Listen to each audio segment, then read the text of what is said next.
Hello and welcome. Do come along with me as we test drive the Norton Commando 850 Mark III.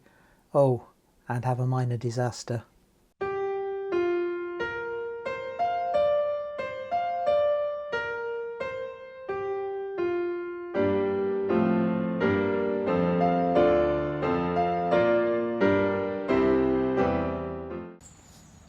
Well, good morning, and welcome. Or welcome back if you've been here before. Today you find me on the outskirts of Scarborough at a place called Raincliffe Woods. And what am I doing? Well, I'm going on a sort of a big adventure. An explanation. So what you can see behind me is a 50-year-old 1975 Norton Commando Mark III. And not long ago it tried to immolate itself. The wiring loom caught fire and nearly set fire to the whole thing. So I've replaced the wiring loom and a couple of other electrical bits, and today is a big ride. Could be up to about 250 miles. So I thought I'd bring you along and see whether I actually managed to get there and back without any significant trouble. Wish me luck. First bit of the ride is along through Lady Edith's Drive and Forge Valley, which is rather pretty. So I'll put the cameras on for that. The next bit of the drive is quite a lot of big roads. So when I get to Ayton, I'm going to take the cameras off, do the big roads, and I'll bring you back in as we get to the first of our destinations. Speak to you soon. A bit of context on the wiring fault. I'm not 100% sure what caused the problem, but the result, as you can see, was significant damage along the whole of the wiring loom. I've now replaced it and, thankfully, I wasn't hurt when it failed, but I don't want to do it again.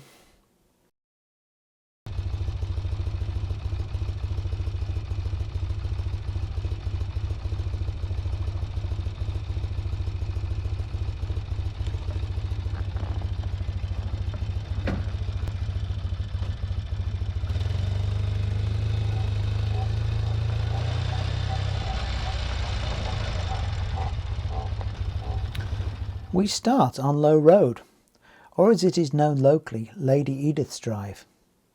This was built in 1863, completed in 1864 by the Earl of Loughborough and named after his wife, Lady Somerset. It was originally a toll road and linked Throxtonby Mere to Forge Valley.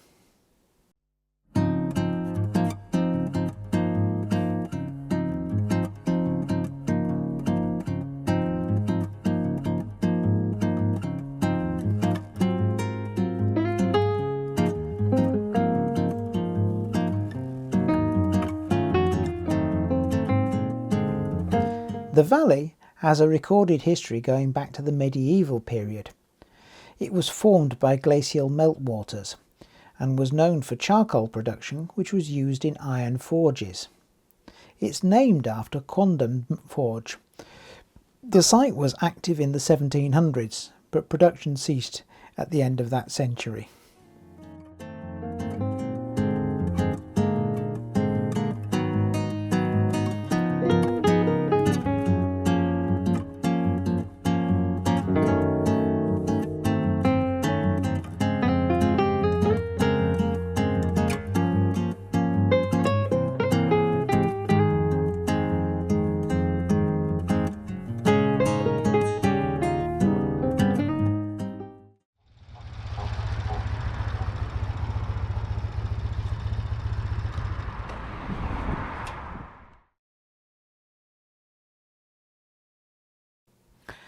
I thought that now is a good time to show you where I'm going and to explain the excuse for the trip.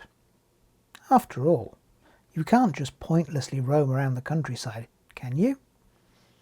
So, thanks to Relive, you have a map. The excuse? I was doing the Round Britain Rally and collecting a couple of landmarks, West Yorkshire and one of the North Yorkshire ones. For those who don't know, the Round Britain Rally is a motorcycle challenge event that runs every year, and you're supposed to ride your motorbike to a designated landmark and take a photo of your bike and the landmark. I did a video diary of an all-rounder a few years ago, so I'll put a link to that in the description and to the Round Britain Rally website.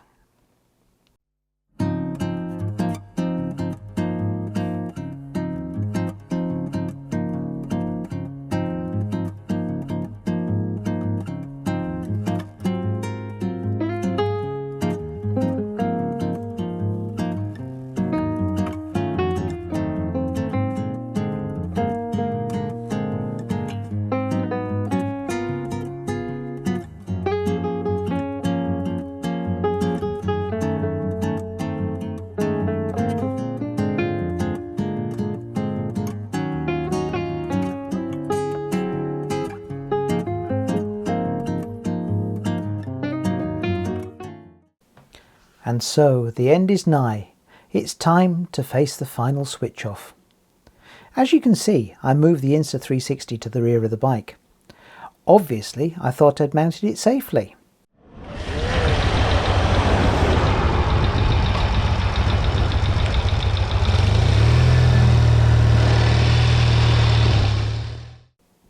Equally obviously, I was wrong.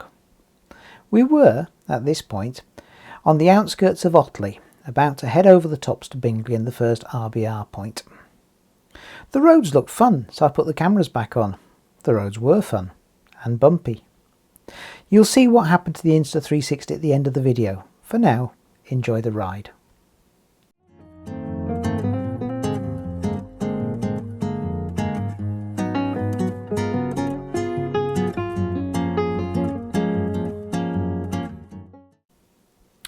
So, the timeline to the death of my poor Insta360.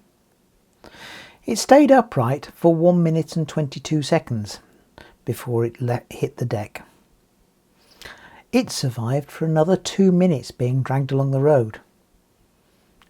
It was another 1 minute and 20 seconds before I noticed. That's 3 minutes and 20 seconds after it fell. To respond to an obvious question, I couldn't see the camera in my rearview mirror, or by looking over my shoulder. I reviewed the footage from the handlebar mounted camera, and you can't see the camera fall on that either. What an expensive error.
After gathering up all the broken bits, we're back on the road.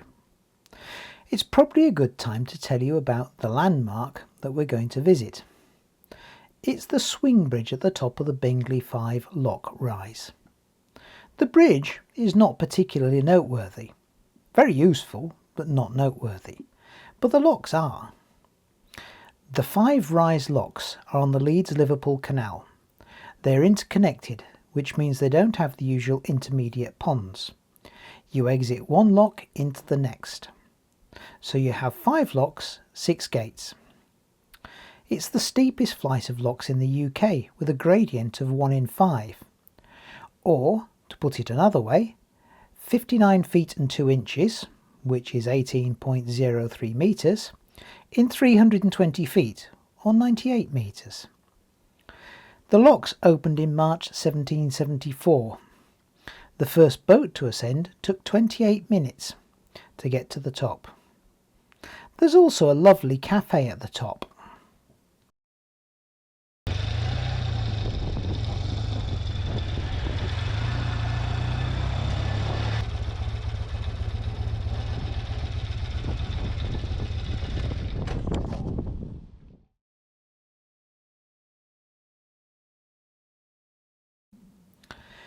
When I was there, I stopped at the cafe. Returning to the bike, I found it was being scrutinised by a gentleman of mature years. This isn't unusual. Classic bikes are a pretty surefire way to attract the older gents, if that's your thing. Anyway, we got chatting. Turns out that he was an ex-policeman who had ridden commandos for his day job. It was great to spend some time chatting to him.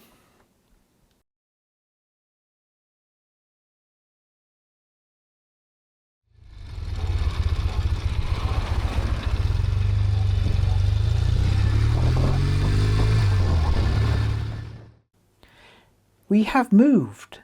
We have abandoned West Yorkshire for North Yorkshire, and the second of the Round Britain Rally landmarks.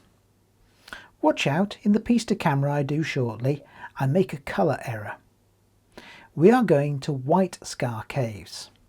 These are situated just outside Ingleton and are reputed to be the longest show caves in England. The caves were discovered by geologists J. H. Churchill and Christopher Long in 1923 and opened for visitors in 1925. The cave system contains an underground waterfall which, in full spate, can have 55 tons of water falling over it every minute, plus the usual stalagmites and stalactites. You can take a guided tour of the caves which lasts about 80 minutes, or, like me, just go and make a pig of yourself in the cafe.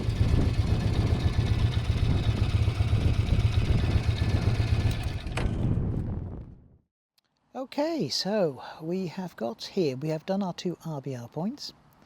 We've had a slight disaster and we're turning round and heading home.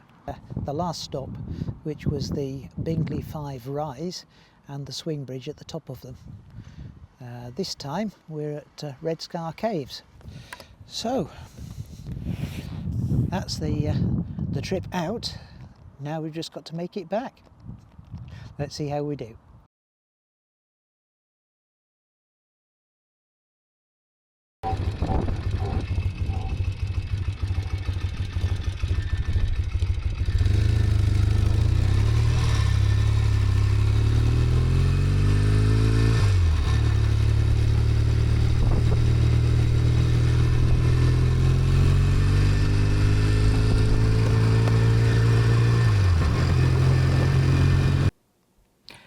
We are making our way back through the Dales and passing the wonderful Ribble Head Viaduct.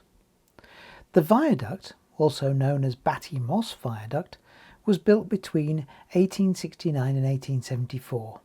It carries the Settle to Carlisle Railway. It stands 104 feet or 32 metres above the moor. It has 24 arches and is 440 yards or 400 metres long, approximately a quarter of a mile. When it was constructed, it needed a workforce of 2,300 men. Sadly, 100 of them lost their lives during the construction due to accidents, the harsh conditions and smallpox. It's now a Grade 2 listed structure and is quite spectacular to see.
If you're lucky enough to live in this part of the north of England, you'll be familiar with my route back, and you will notice that there are great gaps where I either didn't record anything or I didn't put the footage onto this video. The reason for that is, as much as I think that the ride back, which passed through Hawes, Bainbridge, Aysgarth, Leyburn, Thirsk, Helmsley, Kirby Moorside, Pickering and numerous other villages on the way, is lovely, I think it would be boring to watch the whole route. I hope I've picked a few interesting bits on the way, which will give you a flavour of the ride. Just as an aside, from the petrol station in Ingleton, it's less than 20 miles as the crow flies to the west coast of England. That is part of North Yorkshire, and my route back from there never left North Yorkshire, and then until I reached the east coast of England. Anyway, if you think the route looks good in this video, I'd suggest that you come and see for yourself. As good as the video cameras are, they don't really do the location justice. If you're lucky enough to be able to ride the roads midweek out of the holiday season, you should also find that they're reasonably traffic free. And this isn't to say that these are the best roads in North Yorkshire. North Yorkshire has a lot to offer. Which are the best? Well, that's perhaps for another video or two.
Well, so here we are, back more or less where we started from, after 220 miles and just over 8 hours, including stops.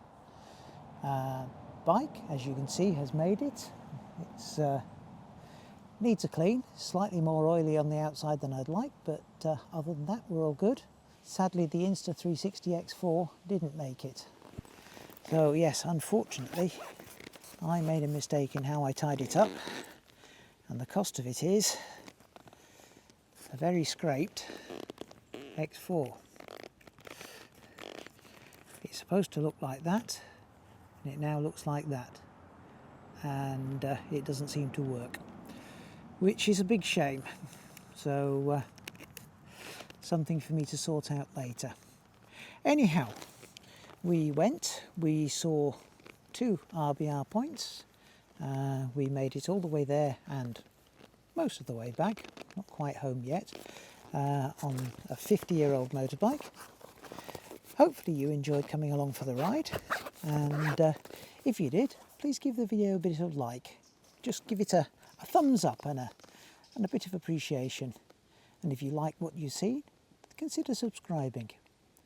Thanks again for watching, and I'll catch you next time. Bye for now.